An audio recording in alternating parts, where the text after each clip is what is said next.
তুমি একটা কাজ করো, একটা বিয়ে শাদী করে ফেলো। বড় চাচা, আপনি কি ঘটকালি শুরু করলেন, নাকি আমার সুখটা সহ্য হচ্ছে না আপনার? কোনটা? এই দুটোর কোনোটি না। তোমার নিজের গল্প শোনার একটা মানুষ দরকার। কিন্তু আমার তো কোনো গল্প নাই। আমি হলাম একটা গল্পহীন মানুষ, কিন্তু অনেক মানুষের গল্প আমার কাছে জমা আছে। আমি একটা বিষয়ে ভীষণ অবাক হই। কোনটা? এই যে তুমি মানুষের গল্প শোনো, তার বিনিময়ে মানুষ তোমাকে পেমেন্ট করে। অবাক না? আসলেই অদ্ভুত। তবে তার চেয়ে বেশি অদ্ভুত কি জানেন? এই মানুষের গল্প শুনতে শুনতে আমার লাইফে একটা এক্সপিরিয়েন্স হয়েছে। মানুষের জীবনে না সবকিছুই থাকে,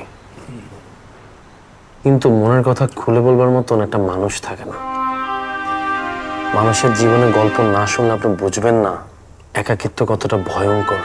আমি যখন ছোট ছিলাম তখন আমিও তো কথা বলতে পারতাম না, কিন্তু আমার মা তো ঠিকই আমার কথা বুঝতো।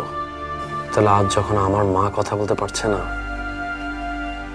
সন্তান হিসাবে কেন তার কথা আমি বুঝবো না?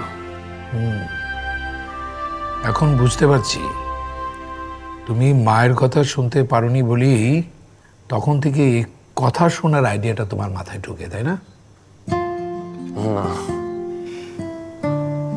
তাহলে স্টুডেন্ট লাইফে না আমার অনেক ফ্রেন্ড সার্কেল ছিল, অনেক, তারা না অনেক আড্ডা দিত। আমি অত বেশি কথা বলতে পারতাম না, আমি শুধু তাদের কথা শুনতাম। আমার এক এক বন্ধু এসে তাদের লাইফের এক এক ক্রাইসিস শেয়ার করতাম। কারো পার্সোনাল লাইফ, কারো ফ্রাস্ট্রেটিং লাইফ, অনেক অনেক গল্প। আমি তো খুব গুড লিসেনার ছিলাম, এই কারণে তাদের কথাগুলো আমি মনোযোগ দিয়ে শুনতাম। কথা শুনতে শুনতে আমার মনে হলো, সাদা চোখে আমরা মানুষকে বাহির থেকে যা দেখি, মানুষের ভেতরটা কিন্তু একেবারেই আলাদা। ভেতরটা এবং বাহিরেরটা আপনি জীবনেও মিলাতে পারবেন না। মানুষের কথা শুনতে শুনতে আমার তখন মেঘা ধরে গেছে, ওই থেকেই শুরু। আরে বলো কি মিয়া? তবে একটা জিনিস কি জানেন, আমি না এখন মানুষের ছোট ছোট বিহেভে আঁচ করতে পারি তার মনের ভিতর কি চলতেছে। এক একটা প্রফেশনের এক একটা স্কিল থাকে না, এটা হচ্ছে আমার প্রফেশনের স্কিল। ওরে বাবা, ভালো।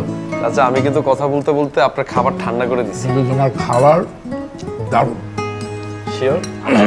তুমি তো আমাকে হার মানিয়ে দিবে মনে হচ্ছে।